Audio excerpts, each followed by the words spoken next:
কচুলতি দিয়ে ছোলার ডালনা।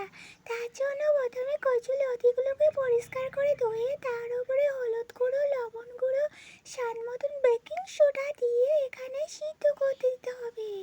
এই রেসিপিটি অনেকে অনেক রকমভাবে খায়, কিন্তু আজকে দেখো আমরা একটু অন্যরকমভাবে তৈরি করার চেষ্টা করলাম। এখানে কিন্তু বুটগুলো ভিজিয়ে দেওয়া আছে আগের দিন থেকে, আর কড়াইয়ে কিছুটা তেল দিয়ে গ্রেট করা আদা দিয়ে তার উপরে একটু পাঁচফোড়ন দিয়ে নাড়াচাড়া করে এখানে বুটগুলো আমি দিয়ে দেবো। বুটগুলো এবার নাড়াচাড়া করতে হবে।